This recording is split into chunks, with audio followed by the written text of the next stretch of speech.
Every placemaker is a closet psychologist and a closet sociologist. We're scientists trying to understand how people interact with places.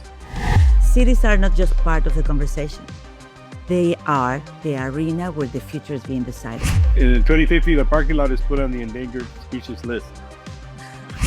So if we think about like 10 or 15 years from now, what do you think people will actually be looking for in the places that they live? What will make a place meaningful and not just only functional? In the future, technology will allow us not to rely so much on technology, to be present, to live in the present and to enjoy it.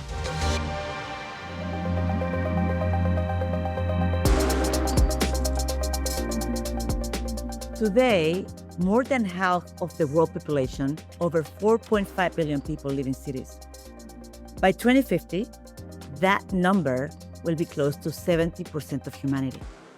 So if you are a leader, an investor, or someone building for the future, cities are not just part of the conversation. They are the arena where the future is being decided. But here's the tension. We often think that cities is something stable, something that once built simply evolves over time. But history tells us a very different story. Cities like Tikal or Angkor were once highly sophisticated, deeply connected to their environment, and yet they collapsed. Today, they stand as monuments of civilizations that once thrived. And while some structures endure for centuries and even millennia, other great civilizations, like those ones in Mesopotamian civilization, where today is Iraq or parts of Syria, they didn't leave us cities where we can fully walk through. What remains are those fragments, ideas, writing, traces of systems, which raises a deeper question. What actually makes a city endure? Because today we are building cities at a scale and a speed that has never been seen before. Technology is allowing us to design more efficient, more connected, more optimized environments. At the same time, millions of people are moving across regions, across countries, across cities, reshaping urban life in real time. And when those two forces meet, rapid urbanization and rapid technology change. And it changed the risks that we focus on building what it works without asking whether it will last, or more importantly, whether people will choose to belong to it. That's what this episode is about. Not just the future of cities, but what it takes to build places that endure, attract, and truly work over time. I am Diana Daniels, and this is the Tech4sight podcast, where we explore how technology is shaping the future of industries, leadership, and the way we live. And today, I'm joined by someone working on this question from the ground up. Nando Castillo is a developer and urban operator based in Honduras, focused on the revitalization of historic city centers, particularly in Tegucigalpa, through initiatives like Vuelve al Centro, come back to the center. His work sits at the intersection of urban development, community, and long-term transformation. Not just building for projects, but rethinking how cities can come back to life. If you are ready to start this, let's dive in. Nando, thank you very much for being here with us. Thank you, Diana, for inviting me. Well, I want to start this conversation from a place that I think is often like overlooked. And when we talk about the future of cities, the narrative is usually dominated by places like New York, London, Dubai. But I think that the reality is very different. I was reading in a paper before getting into our conversation, Nando, that UN tells us that 90% of the urban population growth over the next decades will happen in Asia, Africa, and even in Latin America. And Latin America is already one of the most urbanized regions in the world. I say that more than 80% is urban? More than 80%, yes. Yeah, and it's still focusing massive challenges in infrastructure, inequality, and informality. So what I would love to start with you is with that zoom in from your very privileged point of view, right, in Central America, maybe in Honduras, and then maybe we expand outward. Sounds good, yes. Because when you look at Central America, and maybe if we go that Honduras in particular, what do you see happening on the ground that most people maybe on the outside and the region they might be not completely understand? What is it that you're seeing over there? In Central America, we're seeing that the trend of urbanization is rapid, just like in other places. But we are kind of trying to catch up to the rest of Latin America, for example, where, like you mentioned, the average urbanization by population of Latin America is over 80%. But for example, in Honduras, it's just over 50%. Mm. So in a way, we're kind of behind the trend, but that's not necessarily a bad thing, because when people migrate to cities in a way that is not adequately planned or controlled, or if the cities are not ready to receive them, then that transition from rural to city life is not necessarily a good one. Right. So, and I think that that opens up a line of questioning that is very relevant to what is happening globally with technology, in that a lot of people believe that societies that still retain a closer sense of communal living, because they haven't advanced so much, because they haven't urbanized so fast, actually may have a bigger advantage adapting to AI, for example, and Yeah. societies that are very advanced economically, and that are very sophisticated in terms of urbanization. These societies might have transitions that are rougher when it comes to going from the pre-pandemic state to the post-pandemic state that includes the AI revolution, right? Right. And the reason why some of us believe that a place like Honduras, for example, will have an advantage in a way, is because our way of life, our original way of life, is sort of preserved, and so we can leapfrog a lot of stages from of technological progress that other countries have already gone through, and so we can plan for if we do it the right way, of course. Right. We can plan for a new AI revolutionized state without going through all those phases, and without losing a lot of the traits that make our societies, our cities, our families what they are, or what we preserve more meaning in a way. I don't know if No, that makes any yeah, and sense, but I like this because if I build on that, and you and I recently were in a session with the team of EY, and they introduced this idea of the Navi world, a world that is yes, essentially the nonlinear, accelerated, volatile, and interconnected. interconnected. That's Navi, right? Yes, And that conversation where change doesn't really happen gradually, but in theory, it just suddenly shifts. I guess that it takes us like into what happens inside of the cities, because maybe in different versions of the future you see emerging for cities globally, and what type of cities do you believe that actually are going to be built for that kind of uncertainty? What are we doing, or what shall we be doing to I navigate think that type that of world? the last thing you mentioned is actually the most important thing. Mm. Is what will we be doing in these cities, like in, say, 2050? Right. And I think that's the question we have to ask ourselves before we design what we want those cities to look like. Right. You can't just say, okay, let's just connect everything. Let's more efficient transit, more sustainable. These are all how do you say virtuous, valuable metrics and goals, but the bigger goal should be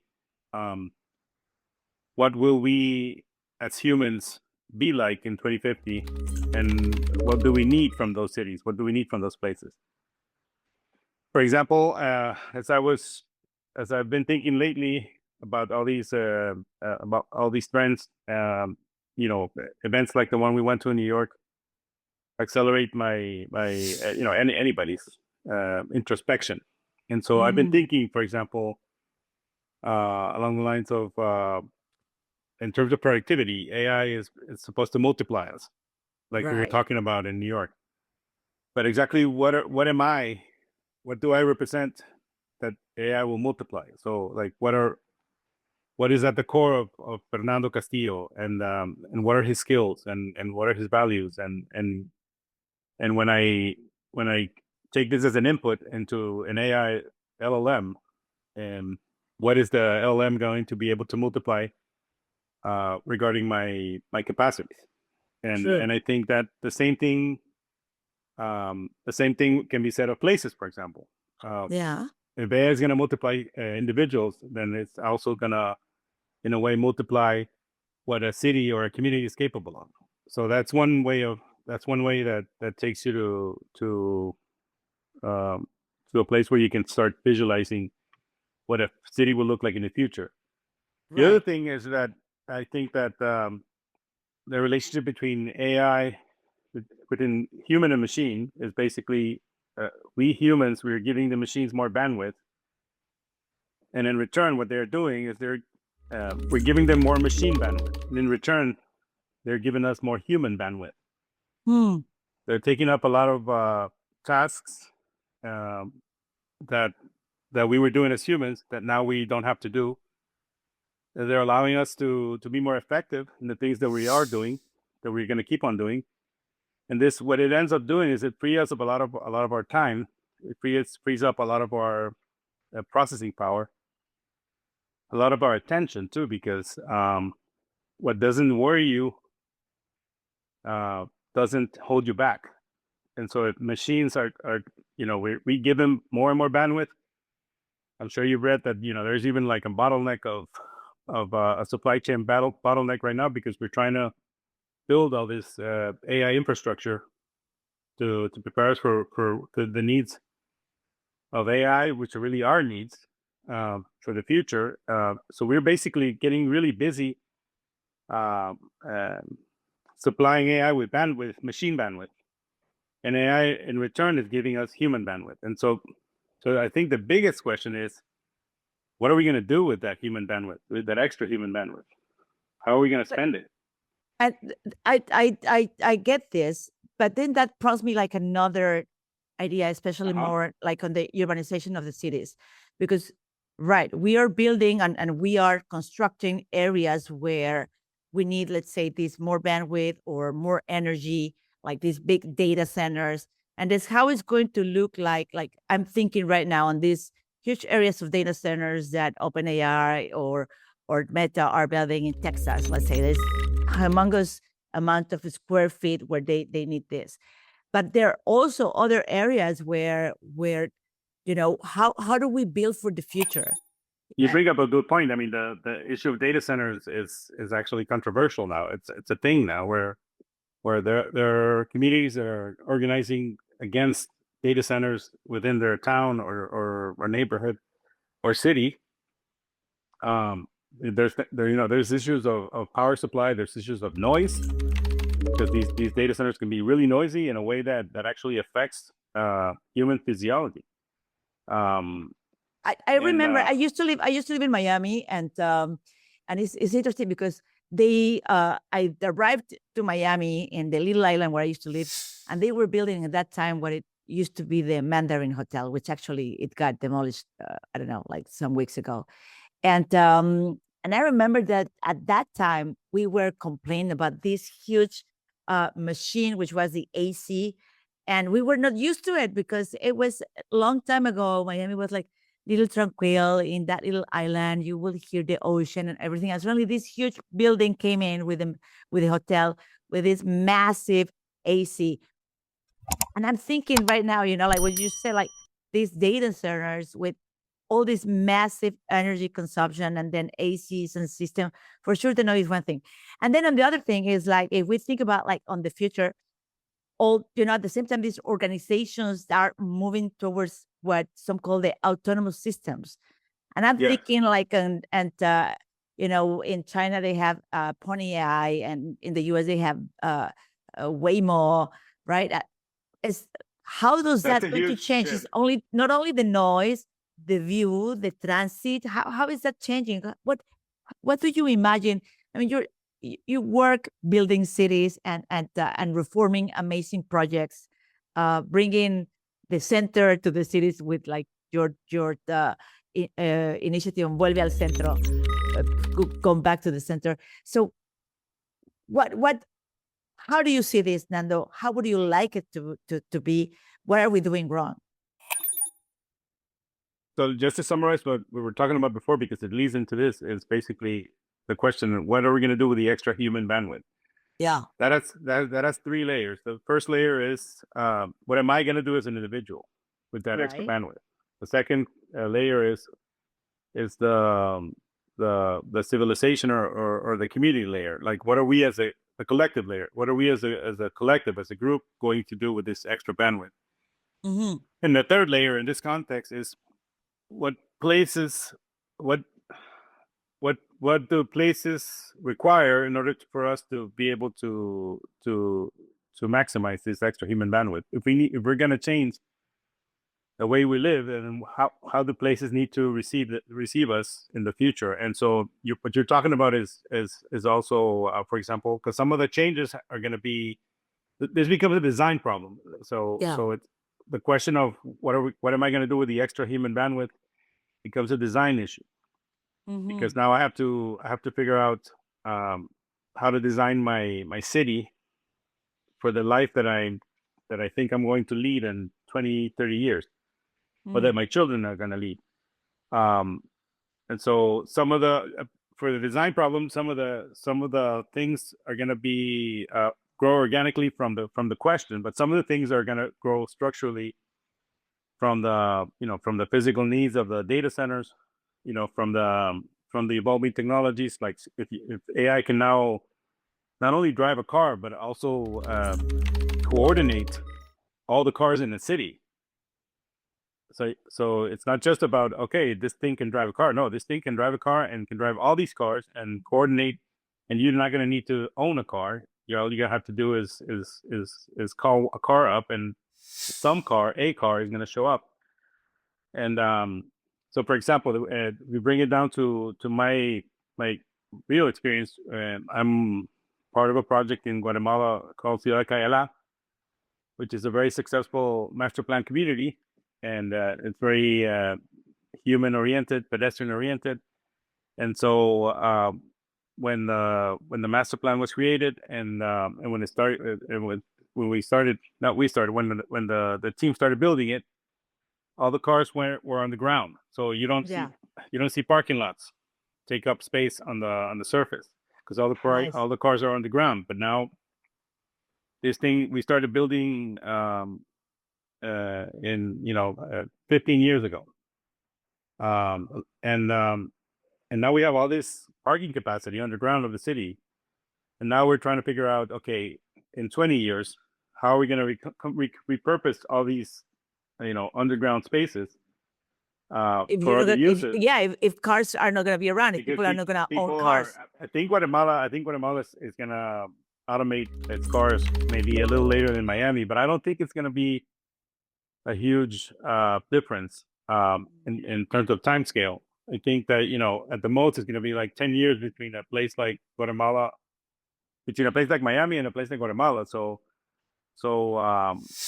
I think, and even if it takes 20, 30, 40 years, we still have to figure out, are we building too much parking spaces right now? Or are we building parking spaces that are not easily converted into hydroponic farms? Right. Maybe what can we do to these spaces that we're building right now that are going to contain cars, and how can we change the design of these spaces so that in the future they can be converted to something else? Yeah. And so that's one question that's going to happen. That's already changing the way we're thinking about the cities that we're building. And I think also we're talking about coordination and there's an interconnectedness, of Navi and AI obviously accelerates that. What's going to happen is that the city is going to become more of a more like a machine, like a computer, where different stakeholders are sharing all their data, and the city makes sure that the city government makes sure that it has access to all the right data in order to make sure that life is coordinated in the safest and most prosperous way for everybody. And, and something that brings my mind into it, and just to probably stress on this piece on AI, right? Like if AI becomes embedded in how cities and systems are going to be designed and managed, what do you think that is? Let's say that we get things right, that's fantastic. But I'm a little bit worried what can go wrong. I'm worried too. Right? What do you think that it can go wrong about how humans actually live? What are the things that we're not maybe looking at? I think we're gonna have like phases where, like right now, the first phase, it's basically it's full of possibility and full of change. I think we're gonna have another phase where it's more like where things start falling into place, where we know we're more aware of what the technology can do for our cities and how it's going to impact us, but we're still trying to implement it. And but I think that middle phase is going to be very painful, because we get to see a lot of people who thought they were going to spend the rest of their lives in one occupation, and then sometime in 2020, in the 2020s, they realized that that their job is going to get AI'd and out of existence, and it's going to force people to get new skills or change job or rethink their whole lives. And I don't think that everybody's going to be able to do that in a way that preserves their mental sanity or that protects them from anxiety. So I think there's going to be a lot of people. There are going to be a lot of people who are going to be uncomfortable, who maybe at some point they're not going to be able to. They're gonna fall into the cracks, and they're not going to be able to pay, for the needs of their families. Put bread on the table, even if it's just temporary. So you might have, I think, a lot of resistance to some of the changes if we don't make sure that we take care of everybody's transition. You know what? I'm always thinking that sometimes that efficiency, well, is great in many cases. I miss some chaos. I now live my life in between the U.S. and Europe, and sometimes that looks a little bit too organized and Mexican, and I like a little bit. I can totally relate to that. Yeah. Right, and sometimes I wonder, like, if we let's say, AI to have that optimization drive on how environments are designed. I think like you, I think I relate to that. I think that in the same way, and I think that's a polarizing characteristic, whether you agree with all the efficiency or whether you prefer all the unpredictability. Like, because that efficiency, what sometimes it does, you can see it removes the friction. Football. In right? Football, like in football, like the original football, where now you have the VAR, the video assisted referee.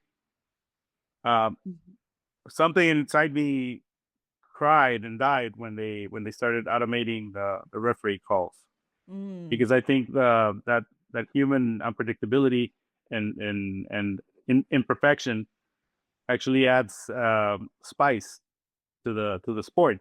If you bring it into what we're talking about, a lot of the things that make our cities interesting are not the predictable things, are not the planned things. It's the spontaneous things, that surprising things are the ones that usually add the most sazon, the most spice to the flavor of our lives. Yeah, and if we think about like the way that they are designed for the future, where probably it should be less friction, I'm just thinking that could actually mean, less community or less even human interaction, because even if they are not perfect, our cities, it's a way where you can meet people too. Yeah, and now we're gonna have more time, I think, to meet people at some point. I think that part of the job will be to make sure that everybody has an occupation and an income, so that you don't have a lot of, uh, people could be homeless, they could be depressed, even if they have a home, because they don't because work is not just about efficiency; it's also about identity. Yeah. And so, if you start shifting people's work, you start shifting their identity. And so, um, these are all tied together, right? So the city's gonna be, I think, it's gonna become more of a place, less of a place of production in terms of humans, and more of a place of converging and connecting with each other. I think that's something that I would like to see. Um, uh, And I think that this is where I think leadership becomes critical, because technology doesn't decide what to optimize. We do, right? It's not like yeah, it's only the machine. It's like what we tell the machine that it's going to do still, so far, until singularity really happens, right? And in many cases, I believe that we people, leaders, are incentivized to optimize for cost, speed, and efficiency, but not necessarily by the belonging, or by the meaning, or by that long-term human experience. So yeah. let me ask you directly, what do you think are those elements of a city or environment ecosystem that you believe that they should never be optimized, even if technology allows it to be optimized? What we shouldn't miss? But I think that cities, uh, what should not be optimized is how people use time. The Mm. city shouldn't push people to use time in a certain way. It should let people choose how they spend their time, and it's going to be very different for each person, for each clique, for each group. It's all going to be different. So I think cities should build. It's a really good question, because I think you have to build in some freedom, and Freedom freedom to choose. to choose, freedom to act, freedom to connect, to enjoy. Nature is going to be an important part is already an important part of our lives, and sometimes we don't realize it. In some of the cities that we live in, we're more disconnected from nature than in others. But connection with nature, I think, has to be preserved, and that you can't compute the way you manage that connection. You can just make sure that you provide it for people. Um, I think another thing that we're not gonna that we might be able to. I don't know if it's answering that question, but it's something that is jumping at me right now, is the human instinct for power. So, to allow the fittest. It's like there's always going to be people who are going to be struggling to control others, Mm. and there's gonna and everybody else is going to be struggling to fight that control. So it's like, who decides, for example, Yeah. who it connects to the question of who decides what the city should be like. Mm. Um, and and and in an environment where it is evolving so quickly, where the situation on the ground and in the data centers and in our computers and in our job places or places of work is evolving so rapidly, a lot of us are going to be disoriented. We're not going to know what we need until it's too late, until somebody else already decided what we wanted. So I think that um, it does connect to your question, because I think that we shouldn't lock in uh, the efficiency until we know that everybody is on board. Yeah, where we make inclusive decisions, right? Because That inclusive decision means waiting for those who take a longer time to understand things.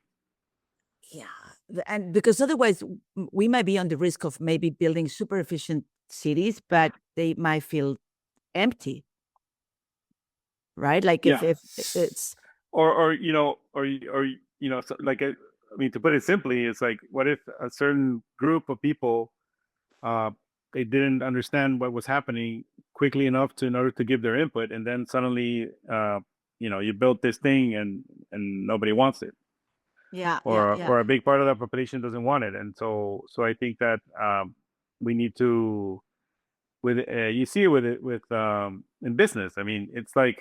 Uh, the question is like, should I move faster? Should I take my time thinking about all these things? Like, what is the right answer? And I don't think anybody really has it, um, uh, because we're still kind of digesting what it is, and at the end of that digested process of that introspection and of that discussion, uh, you're gonna have a result. But I don't know if we're at the point right now where we can say we know what the city's going to look like in 25 years. Yeah, and I guess that, if we think about what we've been speaking, which is like urban growth, technology, the human experience, the reality is that none of that lives in isolation, right? But building today is no longer just about construction or infrastructure, but it's also about how do we orchestrate a full system. And I think that the scale of that type of challenge is massive. I was reading the other day that it's going to be, I don't know, it was the World Bank who said that the world needs like over $90 trillion in infrastructure by 2040 just to keep up with the growth and demand. But what it's really interesting is that despite this scale, many large projects still fail, not because of the money or capital alone, but because of the misalignment between the stakeholders, the communities, and that long-term vision. So Yeah. if we go, like what you're saying, when we think about building projects off the ground, especially in complex environment, what does it actually take today to build something that truly works, and not just for the money, but also socially and culturally? You were just mentioning, try to build something that people want, but what, you're a developer, so what Yeah. it will take for this new phase of developers that are thinking to build for the future? I think it takes time and discussion. I think we have to realize that, we're, as developer, I'm an architect, as a designer, as a developer, like all designers and developers, uh, all business owners, all humans. We're proud of our creation.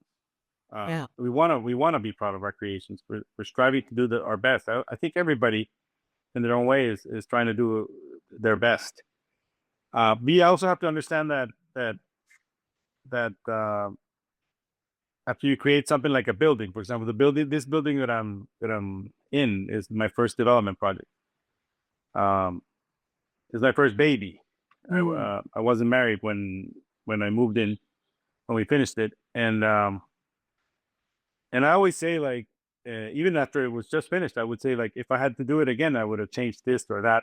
And 20 years later, um, I'm 100% sure of a lot of things that I would have done differently if I had known then what I know now. Um, so no project is perfect. You always have to keep. Um, it's an iterative process. You have to keep getting better and better at how you do it, as a developer, but also, after a certain time in development, you realize that if you don't connect with other people in the industry, if you don't connect with the city government or the national government, then everybody's doing experiments on their own that are not really adding up to something cohesive. And so I think, in order to evolve this industry in the face of these technological forces, it's not the first time this has happened, by the way. We need to understand that improving takes time, takes a lot of discussion, takes a lot of collaboration, a lot of coordination. I think, and I guess that collaboration word is probably the key, right? Because yeah, sometimes it feel like if people are working in silos, I'm thinking like on the case, I don't know, I'm thinking right now, Rio de Janeiro, yeah, for the Olympics, that massive yeah, investment that actually didn't translate into lasting impact, or even if you think like cities of Miami or Barcelona today, where that tension between the economic success is giving a different experience also for the people, because it's a problem with livability but also affordability, so those working in silos is what it is. So and technology is going to allow us to accelerate the coordination aspect of it. Because through AI and through technology in general, we're gonna, all our places, all our buildings, all our creations are gonna be connected. They're gonna be, there's gonna be robots now. There's gonna be the Internet of Things. It's gonna get more and more dense. So there's gonna be more data, more connection. And so I think we need to also be careful. That's a very big opportunity, but we also need to be careful that once things start to connect and they start to click automatically, that we don't hand off the collaboration to the machines. and probably a good insight from you will be is like, where does this type of projects or urban development usually break down? Where is it? Is that lack of coordination? But where do you think that it might be like a low hanging fruit for them to fix it? It's basically low hanging fruit is basically, and the most important fruit is basically keeping the human element in the loop. Yeah. Not handing off too much, understanding what can be handed off to a machine and what needs to be still controlled by a human. Um, and sometimes, and it's not just a question of what can a machine do more efficiently than the human. I mean, there's a lot of stuff that the machines can do more efficiently than the humans that already than us humans, but that we don't need to hand off. Um, the philosophical part of it, definitely not. The the dreaming part of it is that we still need to ask people what they need. We need to ask people what they dream about, what they want for themselves, for their families, for their companies, for the neighbors. So that part you can't disconnect from the profit. Um, and so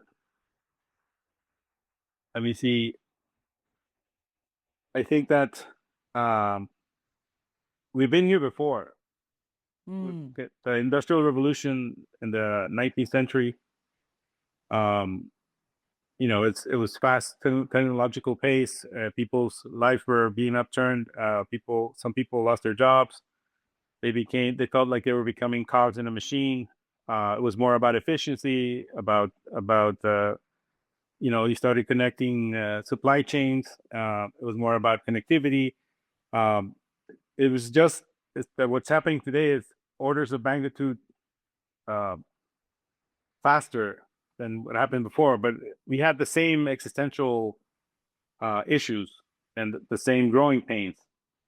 And So you're saying we're not learning, right? I think we are. I don't think we're learning as fast as we could. But I think that the same thing happened. The industrial revolution um, uh, was about machines liberating human bandwidth.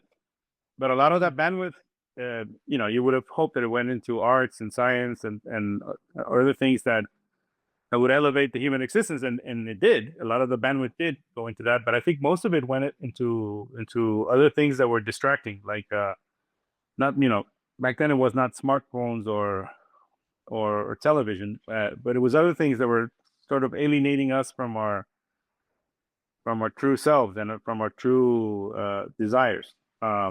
And I keep, The last revolution, the closest one was the convergence of email, smartphones, search, smart search, before AI, but not too long before. That freed up a lot of our bandwidth, but we still used it for stuff like social media and for stuff like working longer hours. We're still you can definitely say we're not learning. I think we're more aware of our mistakes, but I think we need to learn faster because this revolution is I think every other revolution was preparing us for this one. I think is a way to see it. And one of the other things is, you were also mentioning a little bit, like, if I can think of who do you think should build the future or the city of the future? Is it governments? Is it capital, entrepreneurs, or communities? Who gets to themselves? decide? What is it? Who gets to decide? Yeah, who gets to decide, right? But who should be? Who should be? I guess is right now the question is who gets to decide, but who should be deciding? Because if a place can succeed, can it truly succeed if we don't ask the people that they were, that they live in there? I'm always, every time when I'm in El Gótico in Barcelona, every time I try to speak with the mayor of the city, I'm always complaining about the awful system that they have with the trash. But please, anyone think about like the future on this? How is it going to be managed? Yeah, that's one of the things. I lose a lot of sleep thinking about all the trash we are accumulating in our lives. I think a lot of us do, but not a lot of us actually do anything about it. And so this is an opportunity. Right now, we're living through a window of opportunity is opening up where we can actually say, okay, now that we have these really advanced systems that can help us find the solutions to some of our biggest problems, are we ready to actually do something about them? Trash is, it sounds like a very banal and mundane thing, but it's a huge issue. It's like the footprint, the physical footprint that we leave in this world. I want it to be my creations, my buildings, my houses, my whatever, my places that I built. I don't want it to be all the trash that I accumulated in the 53 years that I've lived. So if we think about like 10 or 15 years from now, what do you think people will actually be looking for in the places that they live? What will make a place meaningful and not just only functional? They're going to be looking first and foremost, like the umbrella is going to be prosperity. Because you can talk about inclusion, you can talk about efficiency, you can talk about financial security. You can, but each of those by itself is not meaningful if it's disconnected from everything else. But prosperity connects everything. Prosperity is the place where we as a community can live happily together, and right.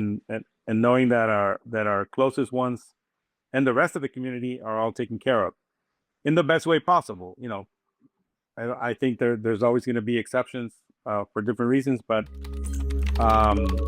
so prosperity is like the umbrella. That's like I need to live in a city where I'm happy, where my loved ones are happy, where we find meaning, and I think that includes connection. The city has to, but human connection. I'm not talking about cars. Driving more efficiently in the city. I'm talking about human connection. Like, do we actually connect to each other? We used to connect a lot more before the cars came, because we were walking everywhere. We bumped into our neighbors. We bumped into people we didn't know, and that's how we met them. But then next thing you know, you're sitting in a car listening to your podcast, and you're not really connecting to all the people. Definitely not the people on the freeway. Even if you're driving on the streets next to the pedestrians, if your windows are rolled up and your AC is on because it's too hot outside, or because that's what you're used to, you're not connecting. So I think cities need to be about, and this is a huge thing. Human connection. We've seen it with Vuelve, Centro. People are not just looking for physical security, physical safety. They're looking for emotional safety. Yeah. And emotional safety does not happen when you're alone. It just doesn't happen. And now I probably also think about, like, not only that that emotional connection, but or I want to say that I want to expand on the emotional connection, because when you think about this, I'm just thinking about like what I was reading also the other day on the UN that art. What is it that I saw? It was over 280 million international migrants globally. That's like 3.5% of the world's population living outside of their country of birth.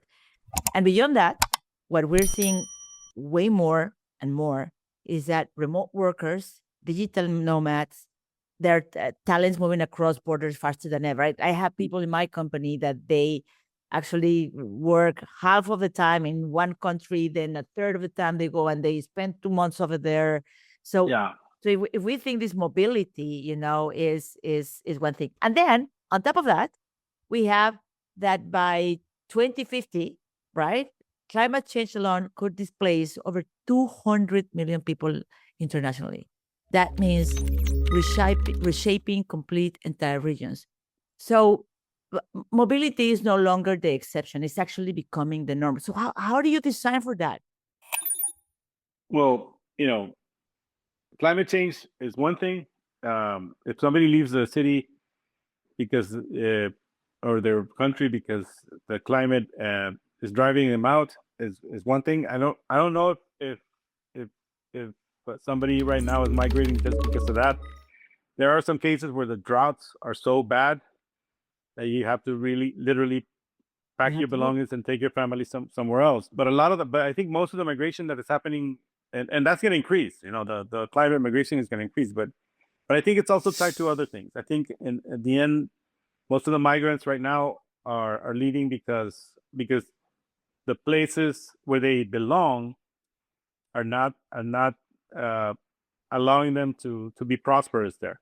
Our vision in Vuelve al Centro is to turn Tegucigalpa into a city where people want to stay, That they don't want to leave. and not from a city that where they're leaving. We want to turn it into a city where they want to stay. And I think that, like I said, it doesn't just include financial security. It doesn't just include physical safety, which is what everybody says at the border, no matter what country they come from. They say that the physical safety is in danger because that's what they need to say in order to get asylum. And a lot of the people who say that it's true, a lot of people say it just to get the asylum, but they're also, it doesn't mean that they're not coming for legitimate reasons. Like I said, if you're in a place that where you don't feel connected to anybody, or where you don't think you have opportunities for your children to be educated and have good jobs, that can lead to desperation that is just as profound as something like a gang is trying to is threatening to kill me. And what are those things that you guys are doing in Tegucigalpa to like to make the people want to stay? What give us examples? But we're basically, I come from the built environment industry, design, construction, real estate development, operation of places. So our approach is basically saying that if we create which is basically what this talk is about, if we create the right physical environment, we can encourage, if we build the right hardware, if you pardon the cliche, if we build the right hardware, then the humans, or the software, are going to be able to thrive in a better way. So because we think that a lot of the disconnect between people is because sometime in the 19th to 20th century, we stopped building cities and growing cities in the way that we had been doing it for centuries, and we tried to innovate, and it's not paying off because we're creating cities where people are more and more disconnected, and they have to spend more and more time commuting, and that time, sometimes that commute, they have to drive the car, so it's not time that you can really be productive. Like in a train, at least I can use my laptop if I want to spend my time. That I could also spend my time with my kids at home or in the gym getting healthy. or just writing or whatever makes me happy. And so we started building cities that required people to work hard just to be able to function in them. Yeah. So what we're trying to do in Vuelve Centro is trying to convince the city that not that we have to go back in time and adopt all the old customs, but that there were some things of the old ways that we need to preserve, and there are some things that we need to evolve. But the ones that we have to preserve, we're trying to give them back to the city, and a lot of it is tied to how to create a built environment where we spend more time being humans and we spend less time being machines. I like this because I guess that we need to give back that belonging to the emotion of belonging to a place, right? And what I understand that what you're building in Tegus is that the local people, they don't want to leave. I wonder that as migration is, I think, unavoidable anyways, where I think so too. where cities will be working on creating those environments for people that hopefully feel at home, even they were not born or raised there. But I think there's a small percentage of migrants who are happy, but they're migrating for reasons of I don't know what. But I think it's safe to say that most of these migrants from every country, they would not be migrating if they were happy where they were born. I agree. Yeah.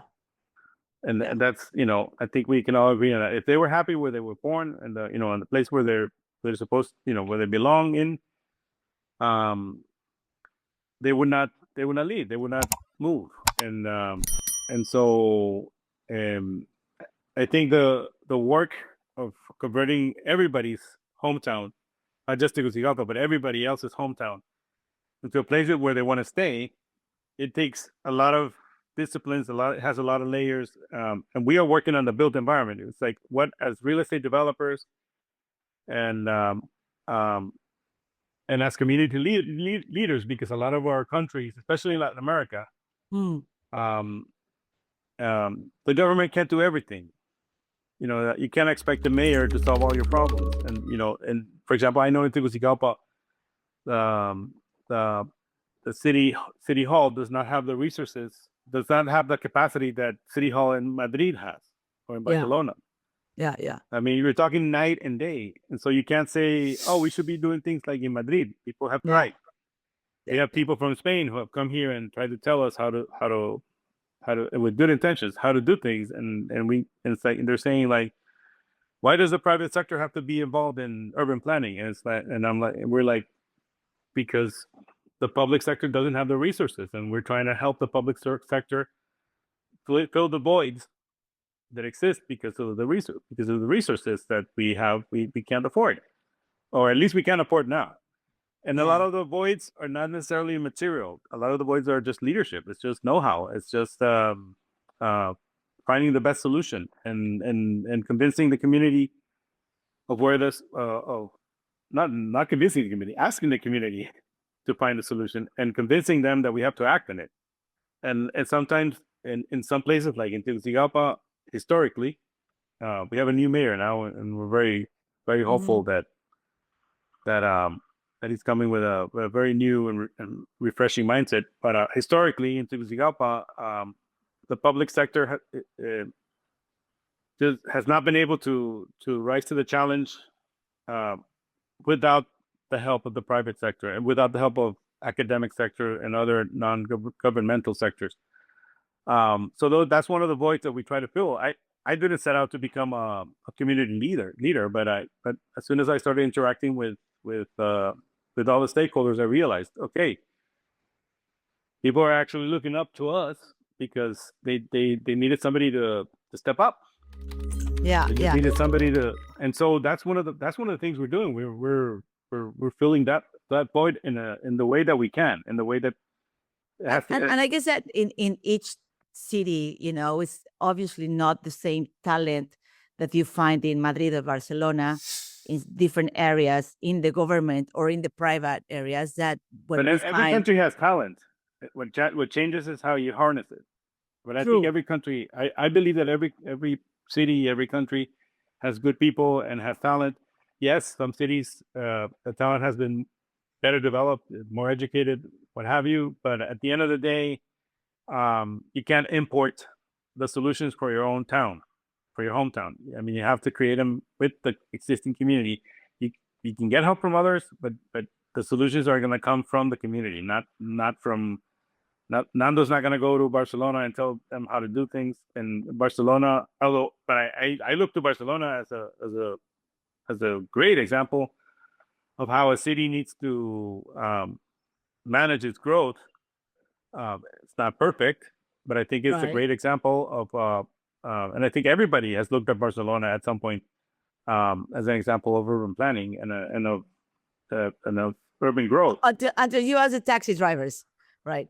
Yeah, until you ask the Yeah, taxi drivers it's a perfect example of or the guys performance is you as the with the taxi water guns drivers. too. The guys with the water guns, they're squirting the tourists. Or yes, or the people that live inside of the Gótico. True. Yes. But um, but at the end of the day, it's like taking advice. I mean, at the end of the day, nobody's gonna solve your problems. They're gonna give you advice, but you have to filter the advice and you have to come up with your own solution. and I guess that when right now we're beyond cities, we're talking about the generation of economic ecosystems because the way that things scale, it's well known that cities will generate over what 80% of the GDP of countries. That's how it's going to look like, anyways, in the future. Regardless, right? Right now, just a side note, we're as Vuelve Centro, we're thinking of doing an initiative called Conectando Campo con la Ciudad, el Campo con la Ciudad, or Which Conectando is Campo con Ciudad, because we connecting think the farm with the cities, right? they're already connected, but to Right. make the connection more meaningful and more collaborative in a way that, because we also not only don't we want people leaving Honduras um, because the country's not meeting their needs, we also don't want people leaving their hometown in rural Honduras to the city, um, um, giving up on their hometown if they can find a good lifestyle in their hometown, they don't need to move to the city, which is full of problems. Mm. And it's not about protecting the people who are in the city. It's about protecting them. It's about protecting them from making a bad decision. And so we think also that that this we started this podcast talking about urbanization, but I think that interestingly enough, with AI and with technology in general, and the connectivity that is already increasing, you're not going to need to move to the city. Mm. And you're not going to need to leave the city if you don't want to, and you're not going to need to leave the country, because at the end of the day, you're going to be able to live anywhere you want. And do you think that? Yeah, go ahead.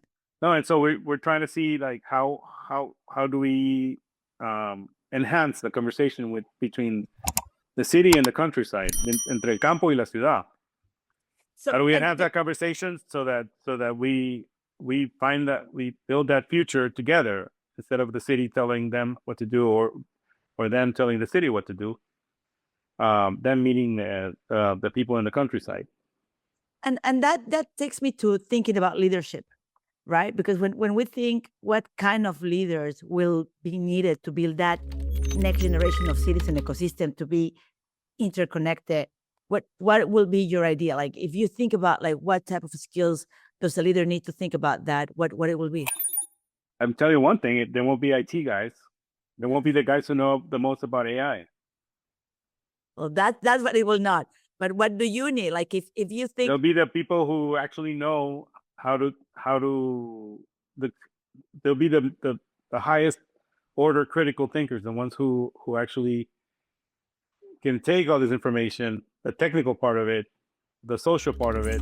The technology guys are going to be part of the community, but the leaders are really the ones who, and this goes hand in hand with what we as individuals need to nurture in ourselves in order to be able to thrive in these new environments.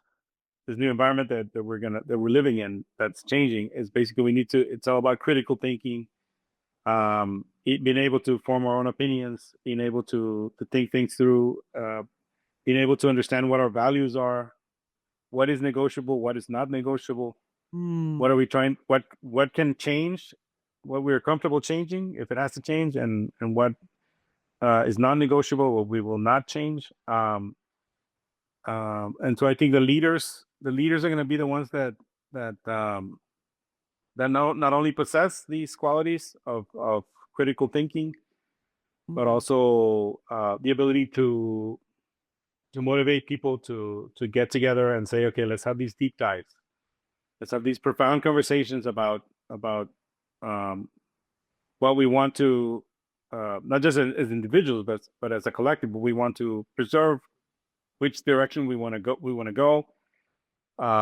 In the face of these technological advancements, in the face of all the problems that humanity faces, with growing populations and climate change and what have you, and let's find solutions together. And there's also coming back to what I was saying before, I think we're going to be able to revisit certain problems that we were worrying about before for a long time, but we weren't really doing anything meaningful about it. For example, you talk about trash. That's another word for pollution. Yeah. People talk about climate change and global warming, but they forget, like, even if the planet was not getting warmer, we're polluting it. We're polluting the soil, we're polluting the waters, we're polluting the air, we're polluting outer space. Outer space has millions of pieces of debris and machine floating up there, and I mean, it's like we're pollution machines. And so now that we have these advanced technologies, are we going to be able to attack all these problems? Let's think about it. Let's really think about it and let's stop worrying about it, and let's act. And one other thing that I guess that it might need to change is the way that we measure things, right? How do we calculate return of investment or the economical value of things like belonging, identity, or community, right? Because how can we at the end, real estate, they're like very capital intensive industries. Yes. So what do you think that? And what does it mean to be? What is it going to mean to be wealthier in the future? Exactly. What is it going to mean to be not wealthy? For example, a lot of Silicon Valley CEOs and leaders are saying that we're going to need universal basic income, because if AI is gonna make a lot of workers obsolete, we can't have people like forming a revolution and killing leaders, and because they're we have millions of people without jobs. We can't have that. Obviously, we care about these people. But I want to go beyond that. I'm here in Barcelona, and when you think, these designs of Gaudí, these houses where he had like these curving walls, and everything's a little bit ergonomic and so on. When you think about that on cost, it's crazy expensive to replicate that beauty in there. Like the good old days, right? The good old days of architecture. That's like, I remember that one of the mayors here some time ago, she wanted to remove the beautiful light poles because they were too expensive to maintain. No, please don't, because at the end that also gives you as a city it's not only make it beautiful, but also it's inspirational. And I know designing housing today is cheaper to do just square blocks, and to do it more beautiful is way more expensive. But it should have a way of returning of investment where we're growing up in a house that provides you this inspiration and aspiration connotations. Eventually, it will come back to that umbrella that you were talking about, prosperity. Makes sense. Makes a lot of sense. And it goes back to that, I think, something you discussed in this podcast on a previous episode, which is that humanity will be the biggest differentiator. That human quality.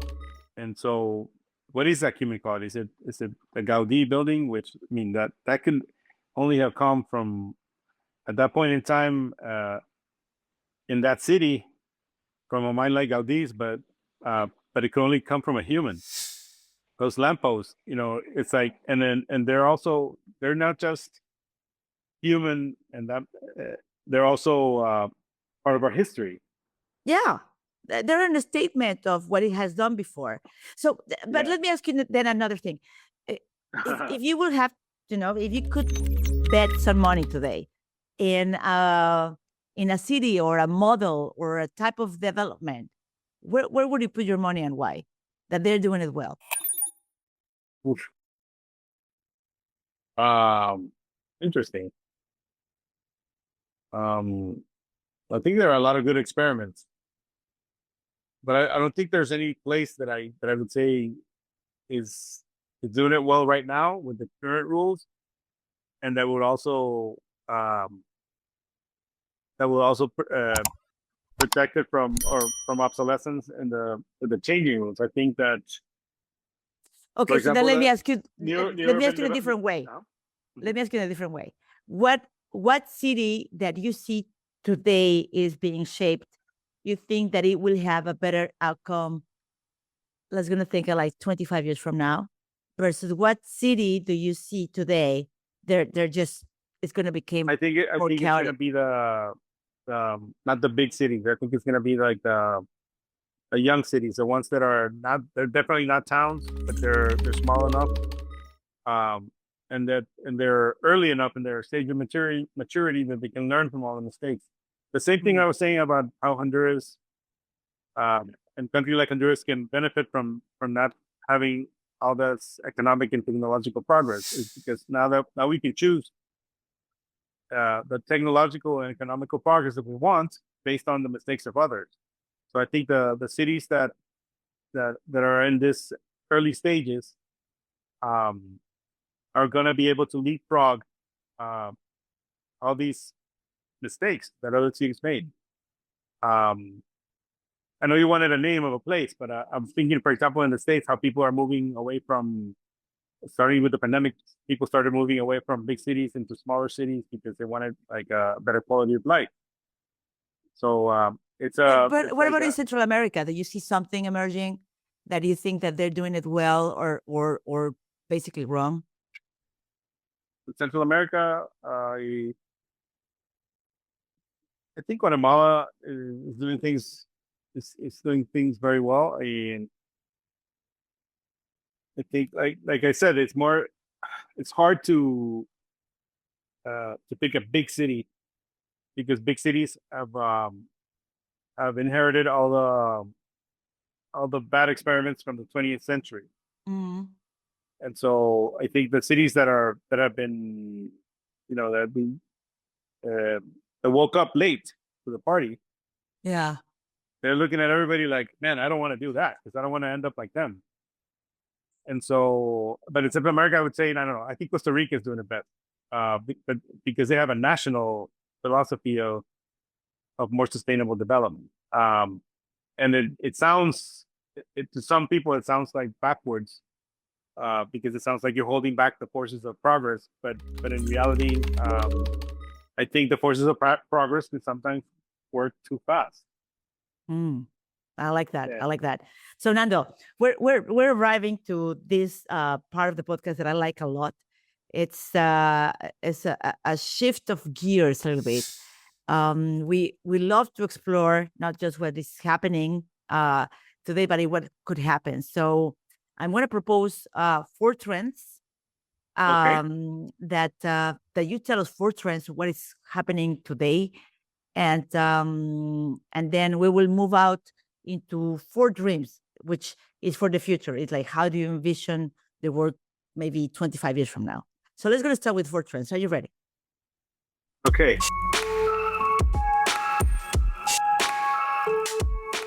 4 trends. Yes, let's do 4 trends. Trend number 1, tell me, what do you see? Trend number 1 is, I think, is going to be And going back to what I was saying, I think it's going to be people having more bandwidth and uh, choosing to go deeper into their lives with that bandwidth instead of having more noise. So people having more bandwidth to do different type of things, and that how does that affect cities? What is that pickup signal that we should be looking at? Is either about like the size of the houses, the size of the streets, or completely different stuff. What is that pickup signal that you see in there? I think it's going to change the way we use the way we move through the city, because we're going to be more focused on having time for those deep dives, and less on on noisy things, on stuff that doesn't really add value to your life. So people are going to want to live in that 15-minute city where everything they need is a walk away. I think that the trend already exists, but I think this is going to turbocharge it. The fact that that we're gonna end up having more time is gonna make us seek less things outside of where we live. All right.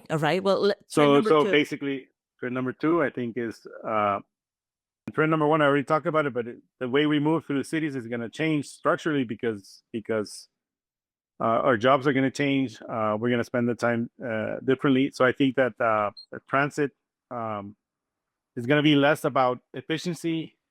It's going to be more efficient, but the point of transit is going to be a new way of mobility. A new way of mobility, and I think it's going to be more diverse. We will end up with a lot of smaller vehicles to move around shorter distances. And we're also going to have more airborne mobility. I don't know how do you so it's about I like it. Mobility is the new normal in our trend number 2. And what about trend number 3? And maybe something on technology. What do you think?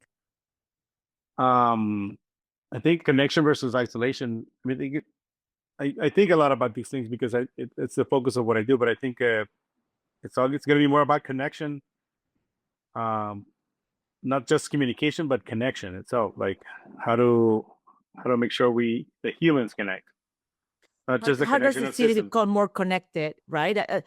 And I'm in telecom. I'm obviously thinking, how do I make sure that if people are,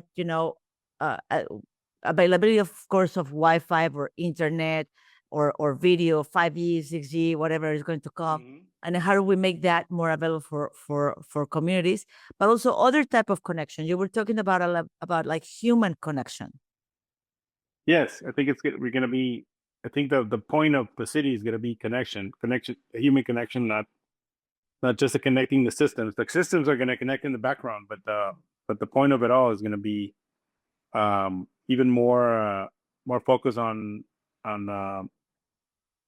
the human connection, which means, for example, avoiding situations like this connection of commutes, like every person in one car is connected from all the other people who are traveling and from all the people there that they find along the way. So that's one example, of how technology disconnects us.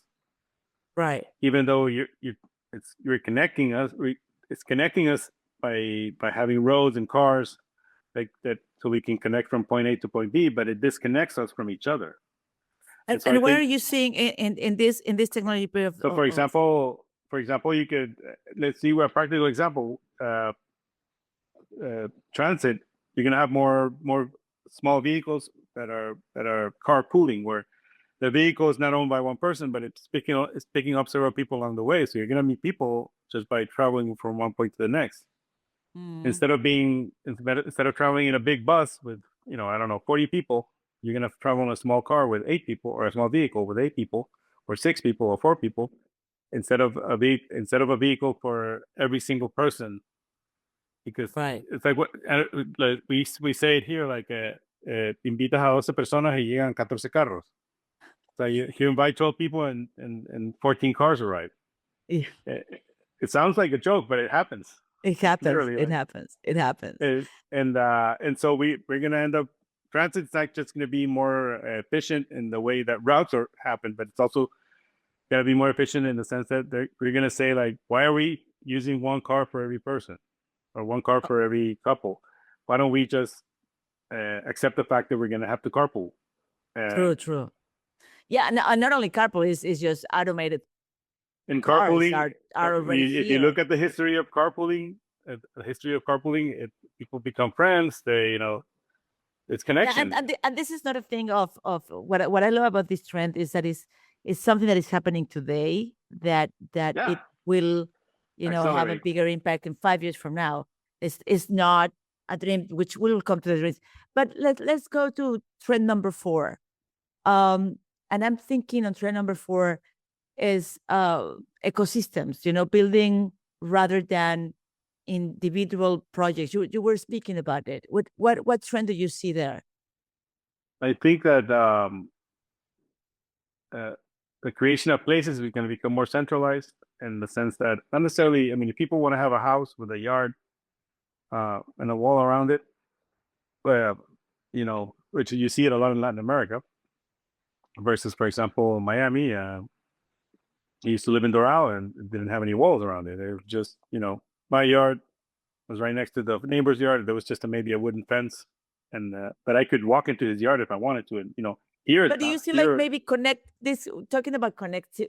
No, but I'm sorry. I'm rambling. But what I want to say is you're going to centralize.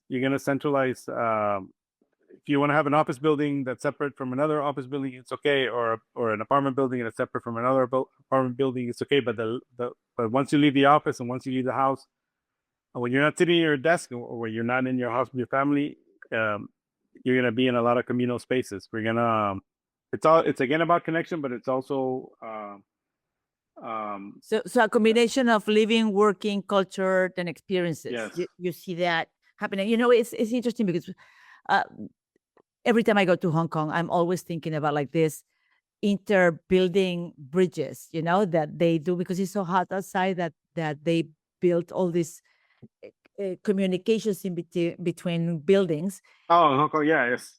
Right, and they have made there also this is a huge mall. It's because the shopping in all between buildings and coffee shops and shopping. It's it's that experience. It creates to a different value, right? It's all the ecosystem is happening now inside of the buildings. So that's also really good. What I would love to do is now, if we go a little bit further, right? We were like, what is happening today that is going to impact in 5 years? I will love you to dream. And if you look 25 years from now, not just what is likely that is going to happen, but what you wish that it happened by 2050. So I'm going to prompt you some ideas, and maybe you can answer back to me maybe in one phrase. Is that good? Okay. All right. So dream number 1. How do you see in one word, one phrase, the city design for 2050? I see the city as a driver of prosperity and human connection. Love it. And then your dream number 2, by 2050, who decides creating these cities? By 2050, we all learn how to make sure that our input is always taken into account and how the places we live in are created. And then dream number 3. Number 3. Our dream number 3 will be in 2050, what we do not longer use in a city that you say like, this is thing of the past. What has been obsolete? In 2050, the parking lots is starting to become an endangered species. I love this. Oh, in 2050, the parking lot is put on the endangered species list. All right. And then our trend number 4, what technology is enabling not to use or to lose our human essence. How do we use in technology in 2050? How would you want 2050 to use technology to be a better city? In the future, technology will allow us not to rely so much on technology. I like that. That's a good idea. You know, by 2050, technology is allowing us not to depend too much into technology. To be present, to live in the present and to enjoy it. I really love this. So as we close, we're getting to the end of our show today. Nando, you're being very generous with your time. But I would like to ask you my last question. What is your best advice? What is the best piece of advice that you ever received? The best piece of advice that I've ever received is Yes. well, there's a few. Okay, the best one. But one that resonated recently, I was just remembering I used to work in Colorado. One of my bosses, he told me one day, Nando, it's a design firm that I worked in, and he said, Nando, he said, like, what do you kayak or and I told him, no, I swim. Oh, okay, you swim. And he said, okay, I have one piece of advice for you. You should swim. You should try to always swim faster than the stream. Because if you don't swim fast enough, the stream is going to take you where it wants to take you. But if you swim fast enough, and you know which direction to swim, then you're gonna control your own rumbo, your own direction, your own path. And so I always remember that. And I'm actually in a stream, like, because I'm a swimmer in a stream. You're like, I've actually been in a situation where I need to get out of the stream and swim fast enough. But I think and it can be very, how do you say it? You can have a lot of anxiety, a lot of fear when you're in that situation, when you're in the clutches of a very fast moving stream. It can be very stressing. And I can totally see a lot of people. It's happened to me where all these changes are coming at us at such a fast pace that it feels like the current it's always going to be too strong for us. And but I think that with critical thinking, and I remember Todd is the name of my boss. He passed away a few years ago, and I can hear his voice saying you have to swim faster than stream, and I'm convinced that in order for us to swim faster than this stream, this technological stream, we just have to preserve our capacity to think critically, to formulate our own opinion based on a lot of information, as much information as we can, all the points of view possible, and do it in a way that preserves calm and where we remain calm and level-headed, and always make sure that we are driving the change and not the change is driving us. So if you can come back when you were 18 years old, what would you tell to your 18-year-old self today? Sleep more, stretch more. That's a good advice. Yeah, you have to preserve your sleep. You have to protect your sleep. You have to stretch more. And everything will be okay. And you have the capacity to navigate any challenge that life throws at you. Yeah. Okay. So what is that piece of advice that you want to give to the leaders of today that are building the cities of tomorrow?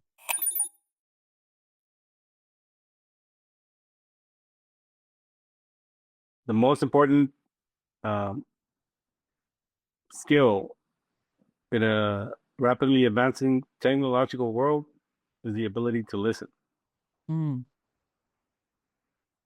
So you will tell them, make sure that you're listening more. Yeah. All right. Now that we're talking about skills, and you say that the most important one is to listen for today, what is that skill that you believe that leaders really need 10 years from now? It's all about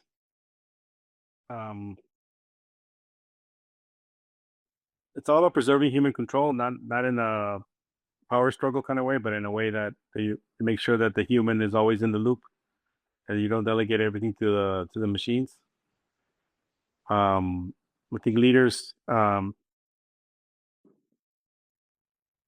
in that sense, I think every leader will be a combination of a CEO and a politician, because the lines will be very blurry between what companies and governments can do, because they're both going to shape. Well, it's already happening, but more and more in the future, there's going to be a lot more companies that are actually shaping the destinies of entire communities. So I If I think that understand you correctly, for leaders in the future, right, the skill that they need to have is to understand more about how to navigate politics, because it's something that is becoming blurry in a way to be successful. it's more about not about navigation. It's more about how to lead people, how to lead people through these change. I mean, you become more of a. It's not even a politician. You become more of like a pastor to a minister. Evangelization of the people. I like that. Yeah, like taking care of a flock. A leader is actually because you're gonna have to, for everybody to feel like they're involved in their own destiny. Their leaders are gonna have to make them feel like they're like their opinion matters, but also in order for that opinion to be meaningful, the leaders are gonna have to make sure that these people understand the issues.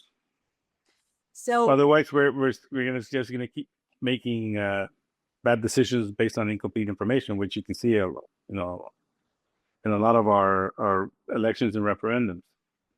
if you think about what is one belief that usually society has about your profession, about those that are building cities or recovering the cities, what do you think that people mostly underestimate about you guys? But you're talking about the architect or the builder or the Well, developer? both, yeah. All the The placemaker. I was just telling my wife recently, a few weeks ago, that I consider myself a placemaker. That even when I was studying architecture, I actually had the conscious thought that I was training to be a placemaker, not necessarily just an architect. And so, it sounds very similar, but the distinction, words matter, Yeah. And so in the distinction, and I think that people underestimate that placemakers are actually, every placemaker is a closet psychologist and a closet sociologist. We're scientists trying to understand how people interact with places, and so sometimes we're not very good at communicating how much thought we put into this, and so people just don't realize how that when we say, I think we should do this and that it comes with a lot of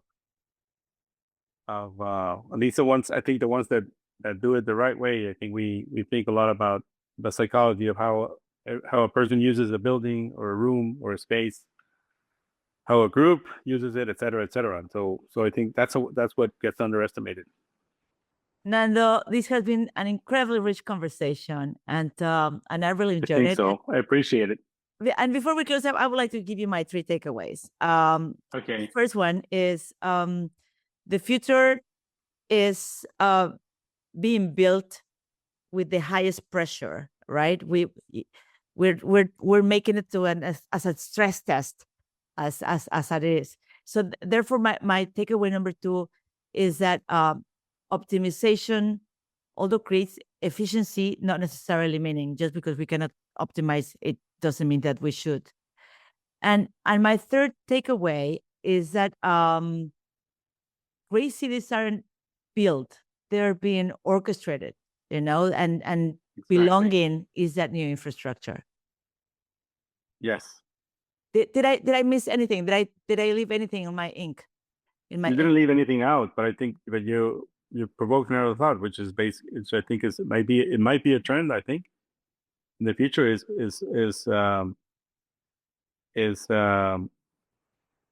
that we won't. I think we will no longer grow just for growth's sake. Exactly. I like that. We Because should do it we will intentionally. we will realize that there is a time to grow and there's a time to just stay put. I like it. Nando, thank you. This has been a truly Thank thoughtful you. conversation. It has been Honored that you amazing. invited me. Appreciate it. And for the rest of our audience that are watching us and listening today, if this resonated with you, I'll invite you to take a moment and reflect. What are you building? And what type of future are you shaping through it? So if you enjoyed this episode, please don't forget to subscribe, share it with the people that you believe that it might be important for them, and stay with us in the Tech4sight podcast as we continue exploring how technology is shaping the world ahead.